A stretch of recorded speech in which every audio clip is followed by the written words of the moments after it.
Hi guys, welcome back to my channel Tardeep Kaur. I hope all of you are doing well. You all are great, safe, happy at your place. तो आज मेरा scan है that is colour Doppler scan जो कि third trimester में होता है and मैं अपनी प्रेगनेंसी स्टोरी डाल चुकी हूँ। फर्स्ट ट्राइमेस्टर मेरा कैसा रहा, सेकेंड ट्राइमेस्टर मेरा कैसा रहा, थर्ड ट्राइमेस्टर जो है वो आपको व्लॉग्स में ही पता लगेगा। So make sure to be there on my channel and do subscribe it, like the video if you will like it and share the video as well. So अभी बज रहे हैं 8:30 एंड हम अभी थोड़ी देर में बस निकल जाएंगे to get the scan done. मैं ये चाहती हूँ कि स्टार्टिंग में ही मेरा स्कैन वैन जो है वो सब कुछ हो जाए, बाद में भीड़ हो जाए वहाँ पे कोई फ़ायदा नहीं है। सो इसीलिए थोड़ा कम सो लिया, लेकिन कोई बात नहीं, हम आके सो जाएंगे, इट्स ओके। सो मैंने कुछ खा लिया है एंड ऑल्सो मीठा भी खा लिया है क्योंकि मेरे साथ 2 बार स्कैन्स में ऐसा हो चुका है कि बेबी जो है वो पोजीशन नहीं बदलता है। सो उस वजह से मेरा स्कैन काफ़ी लेट हो जाता है, मुझे वेट करना पड़ता है। सो डॉक्टर यही बोलते हैं कि थोड़ा सा कुछ आप पेट भर के आओ और कुछ मीठा खा के आओ सो दैट जो बच्चा है वो पोजीशन चेंज करता रहे। सो येस, अभी मैं निकलूँगी स्कैन के लिए and we gonna talk about colour Doppler. जब मेरी रिपोर्ट आ जाएगी उस टाइम पे हम जो है कलर डॉपलर स्कैन के बारे में बात करेंगे। so, अभी मैं निकलने लगी हूँ।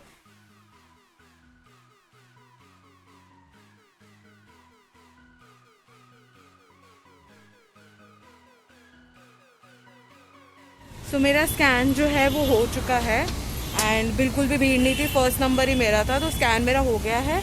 रिपोर्ट जो है वो 1 घंटे बाद मिलेगी। फ़िलहाल हम घर जा रहे हैं ताकि हम थोड़ा नहा लें एंड देन थोड़ा फ्रेशन अप हो जाए, फिर रिपोर्ट्स जो है वो हम कलेक्ट कर लेंगे या कोई भी आके कलेक्ट कर सकता है।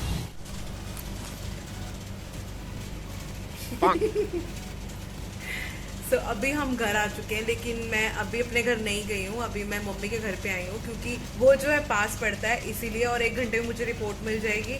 सो मैंने सोचा कि मैं यहीं पे आ जाती हूँ और नाश्ता वगैरह कर लेती हूँ एंड देन मैं घर जाके एंड फिर जो भी होगा हम सोएंगे ही, क्योंकि हम सोए नहीं हैं, थोड़ा ही सोए थे, ज़्यादा नहीं सोए थे। और कुलप्रीत को इंस्टेंट नाश्ता चाहिए था, सो इसीलिए समोसे चल रहे हैं। Samosa, 1 samosa and 1 bread pakora. हंसने की कौन सी बात है? भूख की बर्दाश्त नहीं है ना, इसीलिए।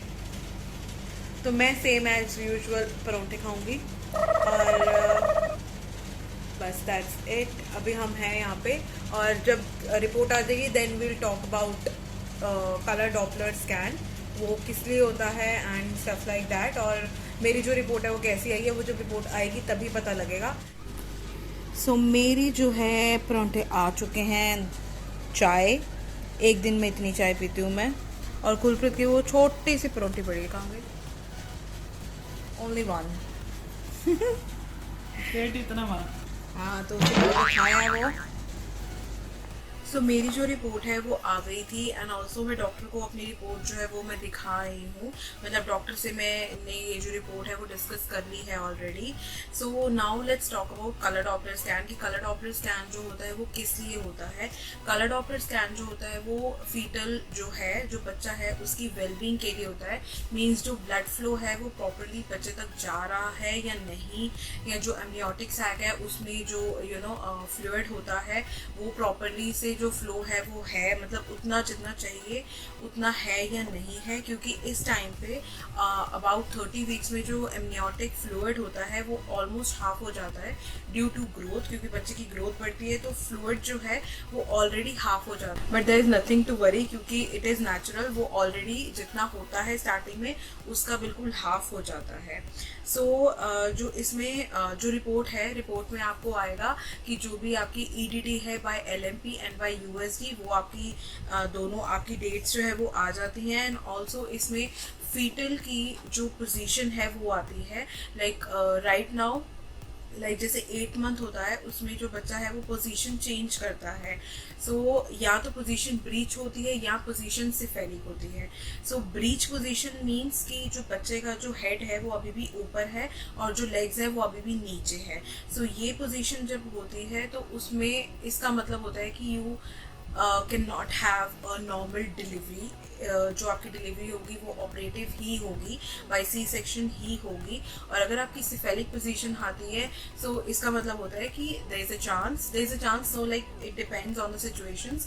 सिफेलिक पोजीशन में आपकी नॉर्मल डिलीवरी के फुल चांसेस होते हैं, क्योंकि सिफेलिक पोजीशन जो होती है दैट इज कि जो बच्चे ने पोजीशन चेंज कर ली है, जो उसका हेड है दैट इज यूट्रस की तरफ है, ऑल राइट, एंड जो उसका लेग्स है वो ऊपर हो चुके हैं, मतलब टोटली पोजीशन जो है वो चेंज हो जाती है।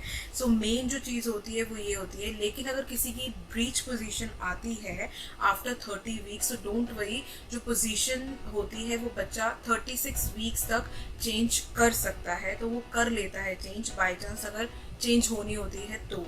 अगर नहीं होती तो ऑब्वियसली आपका बाय ऑपरेशन ही आपकी जो है वो डिलीवरी होगी, राइट। और इसमें जो फीटल हार्ट रेट आती है, फीटल की जो हार्ट रेट है वो कितनी है, बड़ी है या नॉर्मल, मतलब प्रॉपरली जो है वो हार्ट बीट हो रहा है या नहीं हो रहा है, वो आपकी हार्ट बीट आती है। प्लेजेंटा की पोजीशन जो है वो इसमें आती है प्रॉपरली, इसमें प्लेजेंटा की पोजीशन आती है कि प्लेजेंटा जो है वो अपनी पोजीशन में है या नहीं है, क्योंकि प्लेजेंटा जो होता है वो कभी कभी नीचे भी आ जाता है बाय एंड टाइम, जितना मैंने सुना है।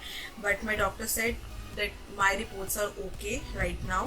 और जो एमनियोटिक फ्लूइड है वो प्रॉपरली यूनिफॉर्मली डिस्ट्रीब्यूट हो रहा है या नहीं, वो इस उसमें बताया जाता है, स्कैन में बताया जाता है। एंड ऑल्सो इसमें जो ग्रोथ होती है, ग्रोथ आती है इसमें बाय वीक्स, जो है वो ग्रोथ इसमें बताई जाती है कि जो LMP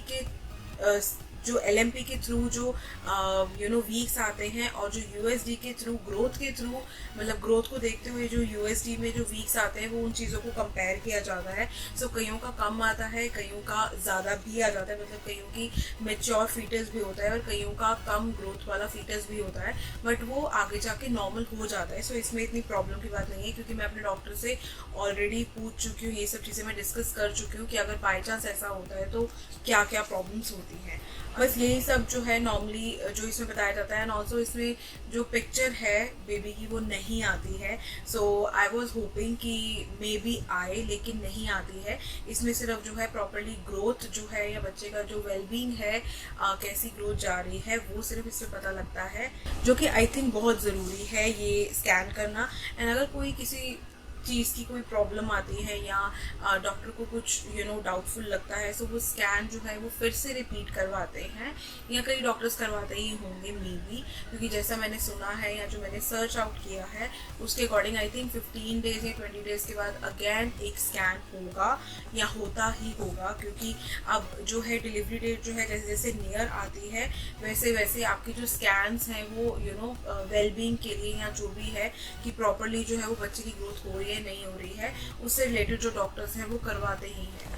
so yes, that's it for this video. And आगे अगर मेरा कोई भी स्कैन होगा या कुछ भी थर्ड ट्राइमेस्टर से रिलेटेड होगा, I am gonna make a video on that for sure.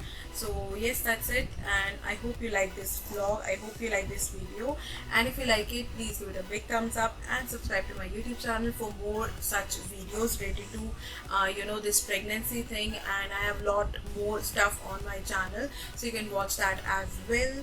So I'll see you in my next video super soon. Till then, take care, bye.